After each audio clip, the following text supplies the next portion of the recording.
जय श्री कृष्ण। आप सभी को पौष मास शुक्ल पक्ष पुत्रदा एकादशी की ढेरों शुभकामनाएं।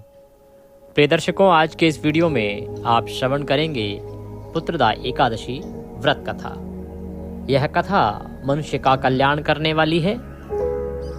भगवान कृष्ण कहते हैं कि जो इस कथा का श्रवण करता है उसे अग्निहोष्टम यज्ञ का फल मिलता है, अर्थात 5 दिन का जो यज्ञ होता है ना, 5 दिन तक यज्ञ करने से जो फल है वह फल केवल आपको इस कथा के श्रवण करने मात्र से ही मिल जाता है।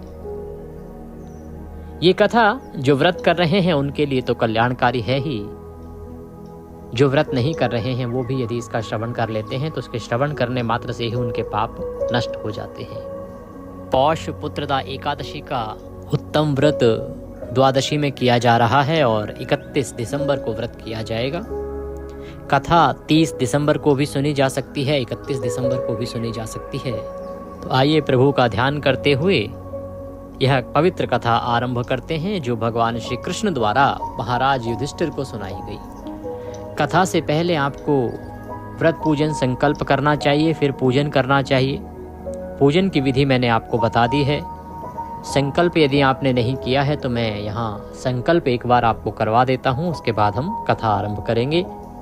संकल्प करने के लिए अपने सीधे हाथ में जल लीजिए, पुष्प हैं तो पुष्प ले लीजिए, 1 रुपये का सिक्का दक्षिणा के रूप में कम से कम रखिए और 3 बार बोलिए ओम श्री विष्णु, ओम श्री विष्णु, ओम श्री विष्णु। अपना नाम, अपना गोत्र, जिस स्थान पर बैठकर आप संकल्प कर रहे हैं वहाँ का मकान नंबर, क्षेत्र का नाम, शहर का नाम। पौष मासे शुक्ल पक्षे एकादश्यायां पुण्यतिथियो आयु आरोग्यता प्राप्त्यार्थाय सुख संपत्ति प्राप्त्यार्थाय मोक्ष कामनार्थाय भगवान श्रीहरि विष्णु प्रसन्नार्थाय पुत्रदा एकादशी व्रत कथा श्रवण संकल्पम संकरिष्ये। बोले सौ श्री विष्णु शरणौ शरणम प्रपद्ये।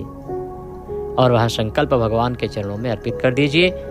जब कथा सुन रहे हों और आपके आसपास कुछ ना हो तो आप केवल मन ही मन में भी संकल्प को दोहरा सकते हैं और भगवान से निवेदन कर सकते हैं।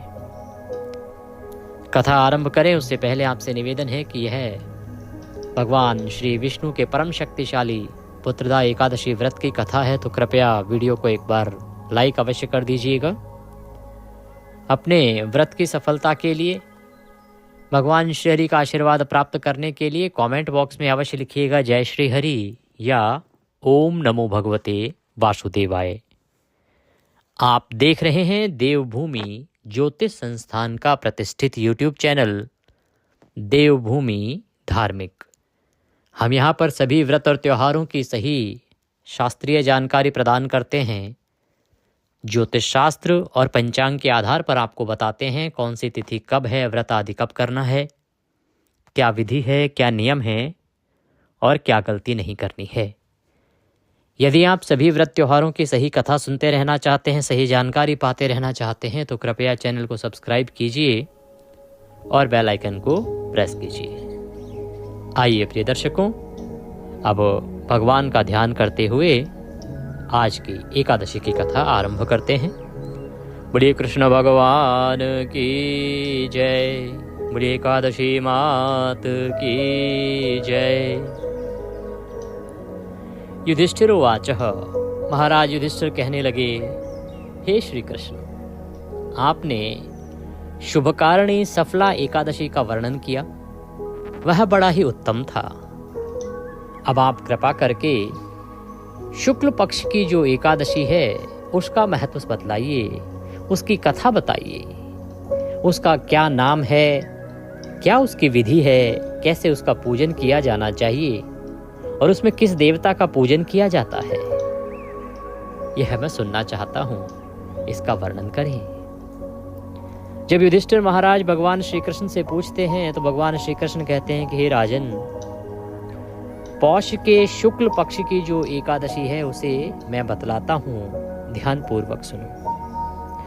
महाराज युधिष्ठिर, संसार के हित की इच्छा से मैं इसका विस्तार से वर्णन करता हूँ। हे राजन, पूर्वोक्त विधि से यत्न पूर्वक इसका व्रत पूजन करना चाहिए। पूर्वोक्त विधि से अभिप्राय है पीछे जो एक विधि बताई गई है, पहले कथा में वर्णन आया है उत्पन्ना एकादशी की कथा में भी वर्णन आया था कि कैसे एकादशी हमें करनी चाहिए।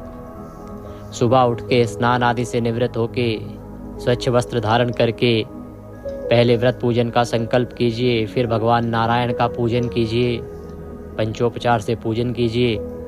पूजन करने के बाद कथा श्रवण कीजिए, विष्णु सहस्त्र नाम का श्रवण कीजिए, नियम अनुसार दिन व्यतीत कीजिए, शांत चित्त रहते हुए भगवान के चरणों में मन को लगाते हुए। चुगली आदि नहीं करना, किसी की बुराई नहीं करना। सायंकाल को कीर्तन करना, कीर्तन की बड़ी महिमा है। और रात्रि काल को जागरण करना, जागरण की बड़ी महिमा है। इस प्रकार से मनुष्य को यह व्रत करना चाहिए। इसमें मनुष्य को केवल एक वक्त फल आहार ग्रहण करना चाहिए। महाराज कृष्ण कहते हैं कि हे युधिष्ठिर, इसका नाम पुत्रदा एकादशी है। यह सब पापों को हरने वाली है और सब पापों को हरने वाली उत्तम से भी उत्तम तिथि है। समस्त कामनाओं तथा सिद्धियों की दाता है और भगवान नारायण इस तिथि के अधिदेवता हैं, अर्थात भगवान नारायण की इस दिन पूजा की जाती है। चराचर प्राणियों सहित समस्त त्रिलोकी में इससे बढ़कर दूसरी कोई तिथि नहीं है। भगवान कृष्ण कहते हैं कि जो तिथियां हैं उनमें इससे बढ़ के महत्वपूर्ण तिथि भगवान नारायण को कोई नहीं लगती, उनको सबसे प्रिय तिथि है। अब मैं तुम्हें एक वृतांत सुनाता हूँ जिससे तुम्हें इस एकादशी की महिमा का ज्ञान होगा। भगवान कृष्ण कहते हैं कि पूर्व काल की बात है, भद्रावतीपुरी में राजा सुकेतुमान राज्य करते थे। उनकी रानी का नाम चंपा था। राजा को बहुत समय तक कोई वंशधर पुत्र प्राप्त नहीं हुआ, इसलिए दोनों पति पत्नी सदा चिंता और शोक में डूबे रहते थे। राजा के पितर उनके दिए हुए जल को शोकोच्छ्वास से गर्म करके पीते थे। राजा के बाद और कोई ऐसा नहीं दिखाई देता जो हम लोगों का तर्पण करेगा। यह सोच सोच कर पितर दुखी रहते थे। भगवान कृष्ण कहते हैं कि जो भद्रावतीपुरी है वहां के राजा थे सुकेतुमान, बड़े ही धर्मात्मा राजा थे, पर उनके कोई संतान नहीं थी, उनके कोई पुत्र नहीं था। इस कारण से वो पति पत्नी तो दुखी रहते ही थे, पर उनके जो पितर थे ना, वो भी उस जल को प्रसन्नता से ग्रहण नहीं करते थे। कारण क्या है, पितरों को ये चिंता सताती रहती थी कि जब यह सुकेतुमान नहीं रहेगा तो उन्हें कौन जल अर्पित करेगा, कौन उनका तर्पण करेगा और कौन उनका श्राद्ध कर्म करेगा। एक दिन की बात है कि राजा घोड़े पर सवार होकर गहन वन में चले गए। पुरोहित आदि किसी को भी इस बात का पता नहीं था कि राजा कहाँ गए हैं और क्यों गए हैं। मृग और पक्षियों से सेवित उस सघन कानन में राजा भ्रमण करने लगे। मार्ग में कहीं सियार की बोली सुनाई पड़ती थी तो कहीं उल्लुओं की आवाजें आती थी। जहां तहां रीछ और मृग दृष्टिगोचर हो रहे थे। इस प्रकार का वह घना सघन जानवरों से भरा हुआ वन था। इस प्रकार राजा घूम घूम कर वन की शोभा देख रहे थे। इतने में दोपहर हो गई। राजा को भूख और प्यास सताने लगी, अतः वह अपनी प्यास बुझाने के लिए जल की खोज में इधर उधर दौड़ने लगे, इधर उधर देखने लगे। किसी पुण्य के प्रभाव से उन्हें एक उत्तम सरोवर दिखाई दिया। उनकी दृष्टि दूर एक पवित्र सरोवर पर पड़ी। जब उन्हें सरोवर दिखाई दिया तो वह अपनी प्यास बुझाने के लिए उस सरोवर की ओर चल पड़े। वहां जाके देखा तो उसके समीप मुनियों के बहुत से आश्रम थे। शोभाशाली नरेश ने उन आश्रमों की ओर देखा। उस समय शुभ की सूचना देने वाले शकुन होने लगे। राजा का दाहिना नेत्र और दाहिना हाथ फड़कने लगा। तो जो शुभ सूचक शकुन होते हैं ना, वो राजा को होते हुए प्रतीत हुए कि कुछ अच्छा होने वाला है। राजा की दाहिने नेत्र और दाहिना हाथ फड़कने लगा, जो उत्तम फल की सूचना देता है। सरोवर के तट पर बहुत से मुनि वेद पाठ कर रहे थे। राजा ने उन्हें देखा। उन्हें देखकर राजा को बड़ा हर्ष हुआ, बड़ी प्रसन्नता हुई। वे घोड़े से उतरे और उतरकर मुनियों के सामने खड़े हो गए और पृथक पृथक उन सब की वंदना करने लगे। सबकी, बहुत सारे ऋषि थे, सबकी एक एक करके वंदना करने लगे, प्रणाम करने लगे, दंडवत करने लगे। वे मुनि उत्तम व्रत का पालन करने वाले थे। जब राजा ने हाथ जोड़कर बारंबार दंडवत किया तब मुनि बड़े प्रसन्न हुए और बोले, राजन, हम लोग तुम पर प्रसन्न हैं। तुम्हारी यह भक्ति भाव हमें अति प्रिय है। राजा बोला, आप लोग कौन हैं? आपके नाम क्या हैं तथा आप लोग किस लिए यहाँ एकत्रित हुए हैं और ये सब क्या कर रहे हैं? सच सच बताइए। जब ऋषियों ने यह सुना तो वो मुनि बोले कि राजन, हम लोग विश्वदेव हैं और यहाँ स्नान के लिए आए हैं। माघ बहुत निकट आ गया है। आज से 5वें दिन माघ का स्नान आरंभ हो जाएगा। आज ही पुत्रदा नाम की एकादशी है जो व्रत करने वाले मनुष्य को पुत्र देती है और उसकी सभी मनोकामनाओं को पूर्ण करती है। जब राजा ने यह सुना तो राजा ने कहा कि विश्वदेवगण, यदि आप लोग प्रसन्न हैं तो मुझे पुत्र दीजिए, क्योंकि मेरे कोई संतान नहीं है, मेरे कोई पुत्र नहीं है और मैं इससे अति दुखी हूं। आप कृपा करके मुझे पुत्र दीजिए। राजा के इस प्रकार निवेदन करने पर सभी ऋषि बोले कि राजन, आज के ही दिन पुत्रदा नाम की एकादशी है। इसका व्रत बहुत विख्यात है। तुम आज इस उत्तम व्रत का विधि विधान से पालन करो। महाराज भगवान केशव के प्रसाद से तुम्हें अवश्य ही पुत्र प्राप्त हो जाएगा। भगवान श्री कृष्ण कहते हैं कि हे युधिष्ठिर, इस प्रकार जब उन मुनियों ने राजा को समझाया कि ये जो एकादशी है पौष मास के शुक्ल पक्ष की, इसको पुत्रदा एकादशी कहते हैं, और अगर आप इसका विधि विधान से पूजन करोगे तो निश्चित ही इसके फल प्रसाद के रूप में आपको पुत्र की प्राप्ति हो जाएगी, क्योंकि यह एकादशी पुत्र देने वाली है और मनुष्य की सभी मनोकामनाओं को पूर्ण करने वाली है। जब ऋषियों ने राजा को सब विधि विधान बताया कि कैसे इसका व्रत करना चाहिए, तो राजा ने अति विलंब नहीं किया और विलंब किए बिना ही उसी दिन उन ऋषियों के सानिध्य में ही महर्षियों के उपदेश के अनुसार विधि पूर्वक पुत्रदा एकादशी का अनुष्ठान किया। दिन भर राजा भूखे रहे, सायंकाल को कीर्तन किया, रात्रि काल को जागरण किया। जागरण करने के बाद व्रत के अगले दिन व्रत का पारण करने के लिए विधि स्नान किया। स्नान करके भगवान का पूजन करते हुए उत्तम व्रत का पारण किया। पारण करके जो ऋषिगण थे उनके चरणों में बारंबार मस्तक झुकाकर राजा ने प्रणाम किया, उनसे आशीर्वाद लिया और उन सब से आशीर्वाद लेके राजा अपने घर को चले गए। इस प्रकार जो राजा अत्यंत दुखी थे और दुखी मन से वन में गए थे, इस खोज में कि वहां उन्हें शांति प्राप्त होगी, इस एकादशी के प्रभाव से उन्हें वहां शांति प्राप्त हुई और उस वन से वो प्रसन्न चित्त होके आशा की लौ के साथ अपने घर के लिए रवाना हुए, मन में यह उम्मीद लेके कि अब निश्चित ही उनका जो सबसे बड़ा दुख था संतान प्राप्त न होने का, वह दुख निश्चित ही दूर हो जाएगा। वह संताप भगवान नारायण की कृपा से अवश्य ही मिट जाएगा और उन्हें उत्तम संतान की प्राप्ति हो जाएगी। राजा अपने घर को आ गए। प्रभु की कृपा कुछ ऐसी हुई, समय का पहिया घूमा और रानी ने गर्भ धारण किया। हर ओर प्रसन्नता का वातावरण हो गया, चारों ओर खुशियां ही खुशियां फैल गई जैसे ही पता लगा कि रानी गर्भवती है। प्रसव काल का समय आया। वह समय आया जब राजा को संतान की प्राप्ति होने वाली थी। प्रसव काल आने पर पुण्य कर्मा भगवान भक्त राजा को तेजस्वी पुत्र प्राप्त करके राजा अत्यंत प्रसन्न हुआ। राजा के पितृगण अत्यंत संतुष्ट हुए, प्रसन्न हुए और अनेकों अनेक आशीर्वाद दिए। संतान जब बड़ी होने लगी तो संतान में सभी संतानोचित जो गुण थे वो उत्पन्न हुए और उसने अपने पिता को अपने गुणों से पूर्ण रूप से संतुष्ट कर दिया। वह प्रजाओं का पालक हुआ।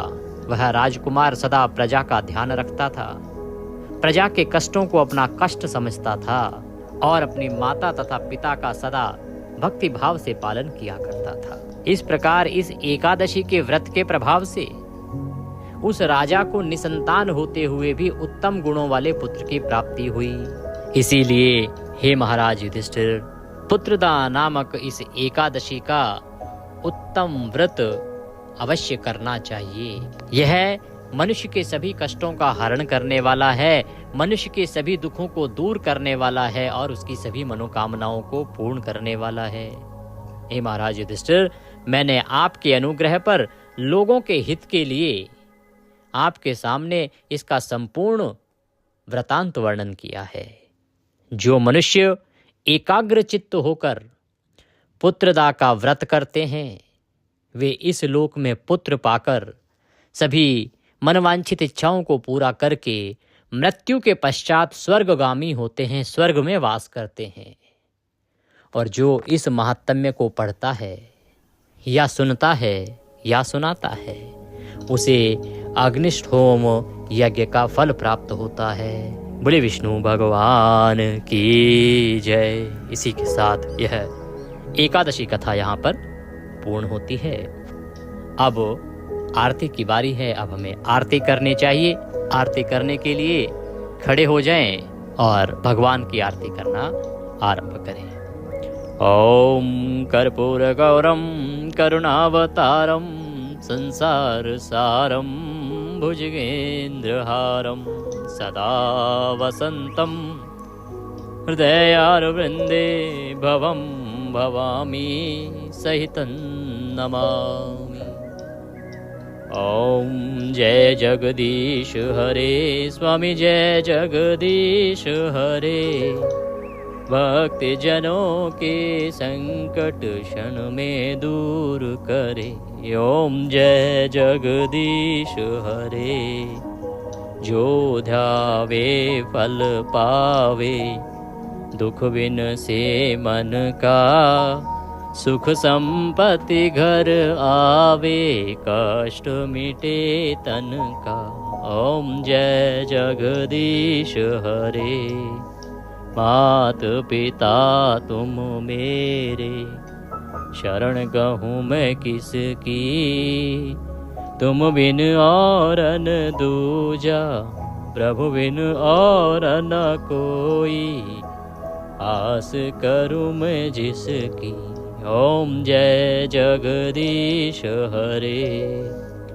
तुम पूर्ण परमात्मा, तुम अंतर्यामी, पार ब्रह्म परमेश्वर, तुम सबके स्वामी। ओम जय जगदीश हरे। तुम करुणा के सागर, तुम पालन करता, मैं मूरख कल कामी, कृपा करो भरता। ओम जय जगदीश हरे। तुम हो एक अगोचर, सबके प्राणपति, स्वामी सबके प्राणपति। किस विध मिलो दया में, कैसे आऊं शरण में, तुमको मैं कुमति। ओम जय जगदीश हरे। दीन बांधो दुख हरता, ठाकुर तुम मेरे, स्वामी सेवक हम तेरे। अपने हाथ उठाओ, अपने शरण लगाओ, द्वार पड़ा मैं तेरे। ओम जय जगदीश हरे। विषय विकार मिटाओ, पाप हरो देवा, स्वामी कष्ट हरो देवा। श्रद्धा भक्ति बढ़ाओ, हृदय प्रेम बढ़ाओ, संतन की सेवा। ओम जय जगदीश हरे। तन मन धन सुख संपत्ति, सब कुछ है तेरा, स्वामी सब कुछ है तेरा। तेरा तुझको अर्पण, प्रभु जी को अर्पण, क्या लागे मेरा।